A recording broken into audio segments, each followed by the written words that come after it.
ತಾರಕಕ್ಕೇರ್ತಾ ಇದೆ ಗವರ್ನರ್ ಸಿದ್ದು ಸರ್ಕಾರ ಹಾಗೆ ಗವರ್ನರ್ ನಡುವಿನ ಒಂದು ಸಂಘರ್ಷ. ಎಲ್ಲೂ ಕೂಡ ಎಲ್ಲಾ ಕಡೆಗಳಲ್ಲೂ ಕಾರ್ಯಕರ್ತರ ಒಂದಷ್ಟು ರೋಷಾವೇಶ ಮುಂದುವರೆದಿದೆ. ಕೇವಲ ಕರ್ನಾಟಕದಲ್ಲ, ಈಗಾಗಲೇ ನಾವು ಹೇಳ್ತಾ ಇದ್ವಿ ಬಿಜೆಪಿಯೇತರ ರಾಜ್ಯಗಳು ಎಲ್ಲಿದೆ ಎಲ್ಲಾ ಕಡೆಯಲ್ಲೂ ಕೂಡ ಸಂಘರ್ಷ ತಾರಕಕ್ಕೇರಿದೆ. ಮೂಡ ಹಗರಣದಲ್ಲಿ ಪ್ರಾಸಿಕ್ಯೂಷನ್ ಅನ್ನ ವಿರೋಧಿಸಿ ಮಾಡ್ತಾ ಇರುವಂತಹ ಪ್ರೊಟೆಸ್ಟ್ ಹೆಚ್ಚಾಗಿದ್ದು ಗವರ್ನರ್ ಪ್ರಾಸಿಕ್ಯೂಷನ್ ಬಾಣಕ್ಕೆ ಕಾಂಗ್ರೆಸ್ ಕೆಂಡ ಕಾರ್ತಾ ಇದೆ. ರಾಜ್ಯ ರಾಜಕೀಯದಲ್ಲಿ ಮೂಡ ಯುದ್ಧ ಜೋರಾಗಿ ನಡೀತಿದೆ. ಸಾಲು ಸಾಲು ಹೋರಾಟ, ಆರೋಪ ಪ್ರತ್ಯಾರೋಪ.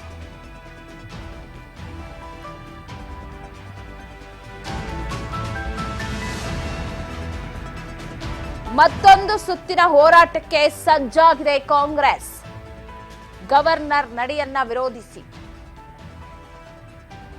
ರಾಜ್ಯ ರಾಜಕೀಯದಲ್ಲಿ ಮೂಡ ಯುದ್ಧ ಜೋರಾಗಿದ್ದು ಸಾಲು ಸಾಲು ಹೋರಾಟ ನಡೀತಾ ಇದೆ. ಮತ್ತೊಂದು ಸುತ್ತಿನ ಹೋರಾಟಕ್ಕೆ ಇದೀಗ ಕಮಲ ಪಡೆ ಸಜ್ಜಾಗ್ತಾ ಇದೆಯಂತೆ. ಈ ಒಂದು ಮೂಡ ಹಗರಣವನ್ನ ಖಂಡಿಸಿ ಸಿಎಂ ರಾಜೀನಾಮೆಗೆ ಆಗ್ರಹಿಸಿ ಬಿಜೆಪಿ ನಡೆಸ್ತಾ ಇರುವ ಪ್ರತಿಭಟನೆ ಮತ್ತೆ ಸಜ್ಜಾಗ್ತಾ ಇದೆ. ಪ್ರತಿಭಟನೆಗೆ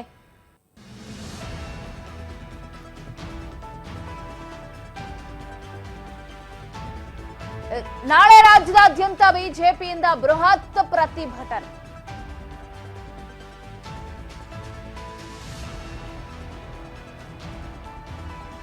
ಕಾಂಗ್ರೆಸ್ ವಿರುದ್ಧ ಮತ್ತೆ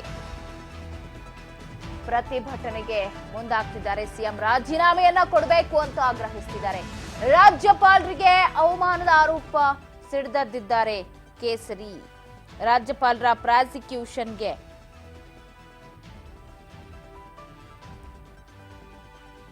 ರೆಸ್ಪೆಕ್ಟ್ ಮಾಡ್ತಾ ಇಲ್ಲ ಅನ್ನೋ ಕಾರಣಕ್ಕಾಗಿ ಮತ್ತೊಂದು ಹೋರಾಟಕ್ಕೆ ಸಜ್ಜಾಗ್ತಾ ಇದ್ದಾರೆ.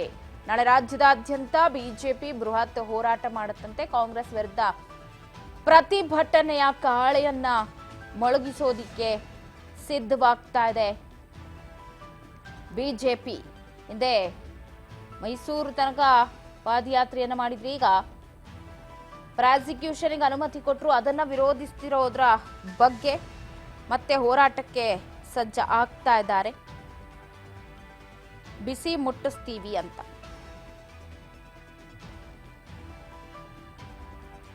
ವಿಜಯೇಂದ್ರ, ಆರ್ ಅಶೋಕ್ ಇವರುಗಳ ನೇತೃತ್ವದಲ್ಲಿ ನಾಳೆ ಬೃಹತ್ ಹೋರಾಟ ನಡೆಯುತ್ತೆ ರಾಜ್ಯದಲ್ಲಿ.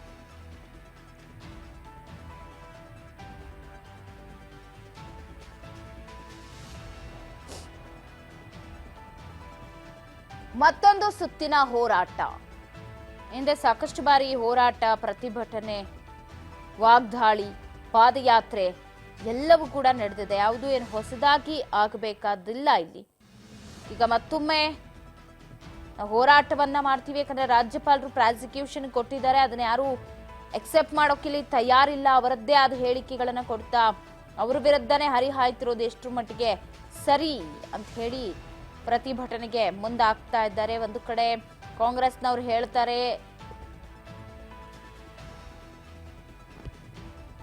ರಾಜ್ಯಪಾಲರು ಬಿಜೆಪಿಯ ಅಣತಿಯಂತೆ, ಕೇಂದ್ರ ಸರ್ಕಾರದ ಅಣತಿಯಂತೆ ನಡೀತಾರೆ ಅಂತ. ಇದು ಹೈಕೋರ್ಟ್ ಅಂಗಳದಲ್ಲಿ ಸಿಎಂ ಸಿದ್ದರಾಮಯ್ಯನವರ ರಿಟ್ ಅರ್ಜಿಯ ಭವಿಷ್ಯ ಇದೆ. ಆಗಸ್ಟ್ 29ರಂದೇ ಕಾನೂನು ಕುಣಿಕೆಯಿಂದ ಪಾರಾಗ್ತಾರೆ. ಯಾಕಂದ್ರೆ ಅಲ್ಲಿಯವರೆಗೆ ಮುಂದೂಡಿಕೆ ಮಾಡಲಾಗಿದೆ.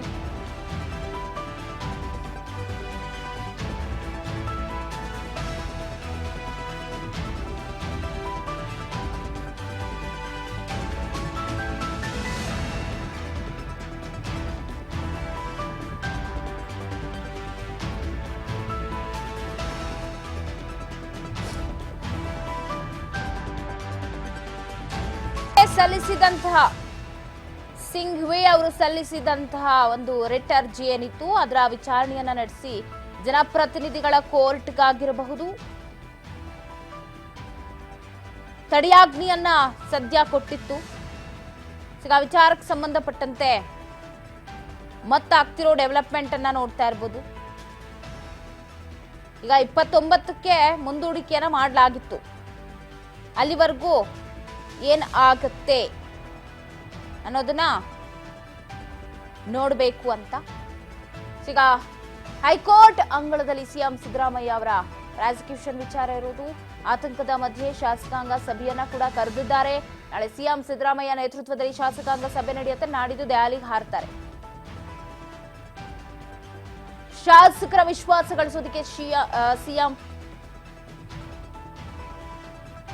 ಶಾಸಕಾಂಗ ಸಭೆಯನ್ನ ಕರೆದಿದ್ದಾರೆ. ಸಿದ್ದು ಪರವಾಗಿ ಶಕ್ತಿ ಪ್ರದರ್ಶನವನ್ನ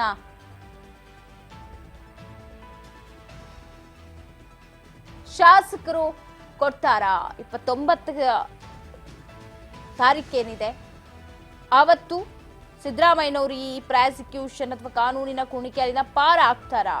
ಏನೆಲ್ಲ ಡಾಕ್ಯುಮೆಂಟ್ಗಳಿದೆ? ಈಗ ಕೋರ್ಟ್ ಅಂತೂ ಕೇಳತ್ತೆ ಇದೆಲ್ಲ ಸುಳ್ಳು ಅಂತಂದ್ರೆ ಡಾಕ್ಯುಮೆಂಟ್ ಆದ್ರೂ ಸಲ್ಲಿಕೆ ಮಾಡಿಯಲ್ಲ ಅಂತ. ಸೊ ಯಾವ್ಯಾವ ಡಾಕ್ಯುಮೆಂಟ್ಗಳನ್ನ ಜೋಡಿಸ್ಕೊಂಡಿದ್ದಾರೆ ಗೊತ್ತಿಲ್ಲ. ಅದರಿಂದ ಪಾರ ಆಗಬೇಕು ಶತಾಯ ಗತಾಯ ಅಂತ ಪ್ರಯತ್ನ ಅಂತೂ ಮಾಡ್ತಾ ಇದ್ದಾರೆ.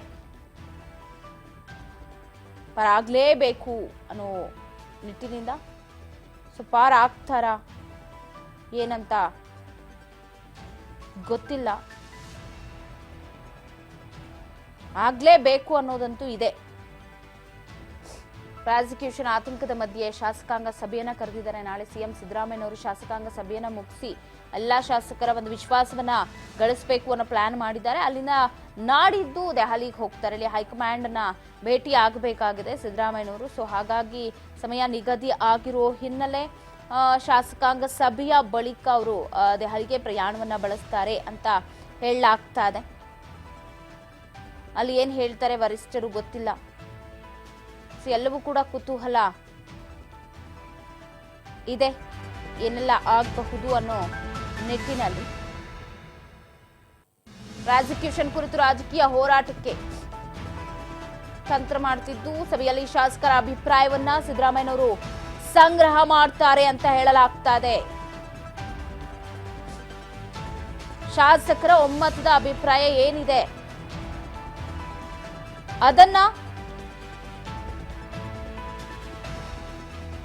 ನೋಡ್ಬೇಕಾಗಿದೆ. ಸೊ ಹಂಗಾಗಿ ಅವರ ಅಭಿಪ್ರಾಯವನ್ನ ಕಲೆ ಹಾಕೋದಿಕ್ಕೆ ಮುಂದೆ ಆಗ್ತಾರೆ ಅಂತ ಹೇಳಲಾಗ್ತಾ ಇದೆ.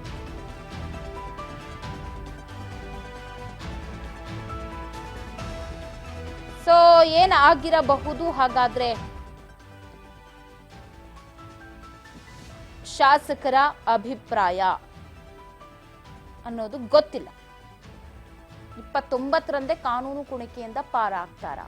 ಇನ್ನೊಂದು ಕಡೆ ಶಾಸಕಾಂಗ ಸಭೆ, ಹೈಕೋರ್ಟ್ ಅಂಗಳದಲ್ಲಿರೋ ರಿಟ್ ಅರ್ಜಿ, ಇದೆಲ್ಲವೂ ಕೂಡ ಸಾಕಷ್ಟು ಕುತೂಹಲವಾಗಿದೆ. ಏನೆಲ್ಲ ಡೆವಲಪ್ಮೆಂಟ್ ಆಗತ್ತೆ ಅಂತ ಇವಾಗ ಮತ್ತಷ್ಟು ಅಪ್ಡೇಟ್ಸ್ ಕೊಡ್ತಾರೆ ಪ್ರತಿನಿಧಿ ಬಸವರಾಜ್ ಫೋನ್ ಸಂಪರ್ಕದಲ್ಲಿದ್ದಾರೆ. ಬಸವರಾಜ್, ಮೂಡಾ ಹಗರಣ ಸಿದ್ದರಾಮಯ್ಯನವರಿಗಂತೂ ಕಂಟಕ ಆಗಿದೆ. ಅದು ಕಟ್ಟಿಟ್ಟ ಬುತ್ತಿ. ಒಂದು ಕಡೆ ರಿಟ್ ಅರ್ಜಿ ಸಲ್ಲಿಕೆ ಮಾಡಿದ್ದಾಗಿರ್ಬೋದು ಹೈಕಮಾಂಡ್ ಅಂಗಳದಲ್ಲಿ, ಇನ್ನೊಂದಷ್ಟು ಕಡೆ ಕಾಂಗ್ರೆಸ್ ವಿರುದ್ಧವಾಗಿ ಬಿಜೆಪಿ ಮತ್ತೆ ತೊಡೆ ತಟ್ಟೋದಿಕ್ಕೆ ಮುಂದಾಗ್ತಾ ಇದೆ. ಸೊ ಇದೆಲ್ಲದರ ನಡುವೆ ಯಾವ ರೀತಿ ಪಾರ ಆಗ್ತಾರೆ ಅಂತ ಈ ಒಂದು ವಿಚಾರದಲ್ಲಿ ಸದ್ಯದ ಬೆಳವಣಿಗೆಗಳು ಏನ್ ನಡೀತಾ ಇದೆ? ಪವಿತ್ರ, ಈಗಾಗಲೇ ಮೂಡಾ ಮತ್ತೆ ಸಿಎಂ ಸಿದ್ದರಾಮಯ್ಯನವರಿಗೆ ಪ್ರಾಸಿಕ್ಯೂಷನ್ಗೆ ಅನುಮತಿ ಕೊಟ್ಟಿರ್ತಕ್ಕಂಥದ್ದನ್ನ ಸಾಕಷ್ಟು ಒಂದ್ ಕಡೆ ಇಡೀ ರಾಜ್ಯ ಸರ್ಕಾರವೇ ಸಚಿವ ಸಂಪುಟದಲ್ಲಿ ಖಂಡನೆ ಕೂಡ ಮಾಡಿರುವಂತದ್ದು. ಆದ್ರೂ ಕೂಡ ಈಗಾಗಲೇ ಪ್ರಾಸಿಕ್ಯೂಷನ್ಗೆ ಅನುಮತಿ ಕೊಟ್ಟಿರುವುದನ್ನ ಪ್ರಶ್ನಿಸಿ ನ್ಯಾಯಾಲಯದ ಮೊರೆಯನ್ನ ಈಗಾಗಲೇ ಸಿಎಂ ಸಿದ್ದರಾಮಯ್ಯನವರು ಸೇರಿದಂತೆ ಇಡೀ ರಾಜ್ಯ ಸರ್ಕಾರ ಹೋಗಿರುವಂತದ್ದು. ಹಾಗಾಗಿ ಇದೀಗ ಸಚಿವರ ಜೊತೆ ಚರ್ಚೆಯನ್ನ ನಡೆಸಿದ್ದಾರೆ. ಇದೀಗ ಶಾಸಕರ ಜೊತೆ ಚರ್ಚೆ ನಡೆಸಲಿಕ್ಕೆ ಸಿಎಂ ಸಿದ್ದರಾಮಯ್ಯನವರು ಮುಂದಾಗಿರುವಂತದ್ದು. ಪ್ರಾಸಿಕ್ಯೂಷನ್ ಸಂಬಂಧಪಟ್ಟಂತ ಕೆಲವೊಂದಿಷ್ಟು ಆರೋಪಗಳು, ಎಲ್ಲೋ ಒಂದ್ ಕಡೆ ಸಿಎಂ ಸಿದ್ದರಾಮಯ್ಯನವರು ರಾಜೀನಾಮೆ ಕೊಡ್ತಾರೆ ಅನ್ನುವಂತಹ ವಿಚಾರಗಳು, ಇವೆಲ್ಲವೂ ಕೂಡ ಎಲ್ಲ ಒಂದ್ ಕಡೆ ಶಾಸಕರನ್ನ ಒಂದ್ ಕಡೆ ಗೊಂದಲಕ್ಕೆ ಎಡೆ ಮಾಡಿಕೊಟ್ಟಿವೆ ಅನ್ನುವಂಥದ್ದು. ಹಾಗಾಗಿ ಆ ಗೊಂದಲಕ್ಕೆ ತೆರೆ ಎಳಿಬೇಕು ಅನ್ನುವಂಥದ್ದು, ಮತ್ತೆ ಈ ಒಂದು ಹೋರಾಟಕ್ಕೆ ಸಂಬಂಧಪಟ್ಟಂತೆ ಅವರನ್ನು ಕೂಡ ಸಹಕಾರ ಕೇಳಲಿಕ್ಕೆ, ಕಾನೂನು ಹೋರಾಟ, ಆ ಹೋರಾಟಕ್ಕೆ ಎಲ್ಲರೂ ಕೂಡ ಸಹಮತ ಬೇಕು ಅನ್ನುವಂಥದ್ದನ್ನ ಶಾಸಕರ ಒಂದು ವಿಶ್ವಾಸನ ಗಳಿಸ್ಲಿಕ್ಕೆ ಮತ್ತೆ ಅವರನ್ನು ಕೂಡ ಒಂದು ಸಮನ್ವಯತೆ ತೆಗೆದುಕೊಂಡು ಹೋಗ್ಲಿಕ್ಕೆ ಏನು ನಾಳೆ ಸಂಜೆ ವಿಧಾನಸೌಧದ ಏನು ಸಮ್ಮೇಳನ ಸಭಾಂಗಣದಲ್ಲಿ ಶಾಸಕಾಂಗ ಪಕ್ಷದ ಸಭೆಯನ್ನು ಕೂಡ ಆಯೋಜನೆ ಮಾಡಿಕೊಂಡಿರುವಂಥದ್ದು. ಅಲ್ಲಿ ಪ್ರಮುಖವಾಗಿ ಶಾಸಕರ ಜೊತೆ ಚರ್ಚೆ ನಡೆಸಿ ಮುಂದಿನ ಕಾನೂನು ಹೋರಾಟದ ರೂಪರೇಷೆ ಎಲ್ಲರೂ ಕೂಡ ಜೊತೆಯಾಗಿರ್ಬೇಕು ಅನ್ನುವಂಥದ್ದನ್ನು ಕೂಡ ಕೇಳಿಕೊಳ್ಳಿದ್ದಾರೆ ಸಿಎಂ ಸಿದ್ದರಾಮಯ್ಯನವರು. ಹಾಗಾಗಿ ಶಾಸಕರ ಬೆಂಬಲವನ್ನ ಪಡೆದುಕೊಂಡು ಕಾನೂನಿನ ಮುಖಾಂತರ ನಾವು ಹೋರಾಟವನ್ನ ನಡೆಸೋಣ, ಇದರಲ್ಲಿ ಯಾವುದೇ ರೀತಿ ಹುರುಳಿಲ್ಲ ಆರೋಪದಲ್ಲಿ ಎಲ್ಲ ಒಂದ್ ಕಡೆ ವೈಯಕ್ತಿಕವಾಗಿ ಮತ್ತು ರಾಜಕೀಯವಾಗಿ ಒಂದ್ ಕಡೆ ಷಡ್ಯಂತ್ರ ರೂಪಿಸಲಿಕ್ಕೆ ಈ ರೀತಿಯಾಗಿರ್ತಕ್ಕಂತ ಈ ಒಂದು ಮೂಢ ವಿಚಾರವನ್ನ ತೆಗೆದುಕೊಂಡು ಬಂದಿದ್ದಾರೆ ಅನ್ನುವಂಥದ್ದನ್ನ ಶಾಸಕರಿಗೆ ಮನದಟ್ಟಣೆ ಮಾಡಿಕೊಳ್ಳುವಂತ ಪ್ರಯತ್ನಕ್ಕೆ ಸಿಎಂ ಸಿದ್ದರಾಮಯ್ಯನವರು ಮುಂದಾಗಿರುವಂತದ್ದು. ಪವಿತ್ರ. ಎಸ್ ಬಸವರಾಜ್, ಇನ್ನೊಂದ್ ಕಡೆ ನಾಳೆ ಶಾಸಕಾಂಗರ ಸಭೆ ಏನ್ ನಡೆಯುತ್ತೆ, ಆ ಸಭೆಯ ಬಳಿಕನೇ ದೆಹಲಿಗೆ ಹೋಗುವಂತ ಪ್ಲಾನ್ ಕೂಡ ಮಾಡ್ಕೊಂಡಿದ್ದಾರೆ. ಇಲ್ಲಿ ಬುಲಾವ್ ಬಂದಿತ್ತಾ ಅಥವಾ ನೇರವಾಗಿ ಸಿಎಂ ಈ ವಿಚಾರವಾಗಿ ಹೋಗಿ ಮಾತನಾಡಬೇಕು ಅಂತ ಮುಂದಾಗಿದ್ದಾರೆ, ಹೇಗೆ ಅಂತ? ಪವಿತ್ರ, ಶಾಸಕಾಂಗ ಪಕ್ಷದ ಸಭೆಯಲ್ಲಿ ಕೆಲವೊಂದಿಷ್ಟು ತೀರ್ಮಾನಗಳನ್ನ ಕೈಗೊಂಡು ಶಾಸಕರ ಅಭಿಪ್ರಾಯವನ್ನು ಕೂಡ ಪಡೆದುಕೊಂಡು ಮೊದಲಿಗೆ ರಾಜ್ಯದಲ್ಲಿ ಬಲಪಡಿಸಿಕೊಂಡು ಒಂದ್ ಕಡೆ ಸಚಿವರ ಬೆಂಬಲ, ಇನ್ನೊಂದು ಕಡೆ ಶಾಸಕರ ಬೆಂಬಲ ಎರಡೂ ಕೂಡ ತೆಗೆದುಕೊಂಡು ಹೋದ್ರೆ ಇಲ್ಲಿ ಗಟ್ಟಿ ಆಗುತ್ತೆ ಅನ್ನುವಂಥದ್ದು ಸಿಎಂ ಸಿದ್ದರಾಮಯ್ಯನವರ ಲೆಕ್ಕಾಚಾರ. ಯಾಕಂತಂದ್ರೆ ಇಲ್ಲಿ ಏನಾದ್ರೂ ಅಸಮಾಧಾನ ಒಡಕು ಏನಾದ್ರೂ ಮೂಡಿದ್ರೆ ಇಲ್ಲಿ ಎಲ್ಲ ಒಂದ್ ಕಡೆ ಸಿಎಂ ಸಿದ್ದರಾಮಯ್ಯನವರ ಕುರ್ಚಿಗೆ ಕುತ್ತು ಬಂತು ಅನ್ನುವಂತ ಮಾತು ಎರಡು ಮಾತಿಲ್ಲ. ಹಾಗಾಗಿ ಇದನ್ನ ಪರಿಗಣನೆಗೆ ತೆಗೆದುಕೊಂಡಿರ್ತಕ್ಕಂಥ ಸಿಎಂ ಸಿದ್ದರಾಮಯ್ಯನವರು ಮೊದಲು ಇಲ್ಲಿ ಸಭೆ ನಡೆಸಿ ಅದಾದ ಬಳಿಕ ಇಲ್ಲಿ ಶಾಸಕರ ಅಭಿಪ್ರಾಯ ಮತ್ತು ಸಚಿವರ ಅಭಿಪ್ರಾಯನ ತೆಗೆದುಕೊಂಡು ಹೈಕಮಾಂಡ್ ನಾಯಕರ ಮುಂದಕ್ಕೆ ಹೋಗುವಂತಹ ಎಲ್ಲ ಸಾಧ್ಯತೆ ಇರುವಂತದ್ದು. ಅಲ್ಲಿ ಪ್ರಮುಖವಾಗಿ ಕಾನೂನಿನ ಹೋರಾಟಕ್ಕೆ ಸಂಬಂಧಪಟ್ಟಂತೆ ಚರ್ಚೆ, ಮತ್ತೆ ಮುಂದಿನ ಆ ಒಂದು ಪ್ರಕರಣಕ್ಕೆ ಸಂಬಂಧಪಟ್ಟಂತೆ ಮತ್ತೆ ಶಾಸಕರ ಅಭಿಪ್ರಾಯ ಏನು, ಸಚಿವರ ಅಭಿಪ್ರಾಯ ಏನು, ಇದನ್ನೆಲ್ಲವನ್ನು ಕೂಡ ಹೈಕಮಾಂಡ್ ನಾಯಕರ ಮುಂದೆ ಹೇಳಲಿಕ್ಕೆ ಸಿಎಂ ಸಿದ್ದರಾಮಯ್ಯ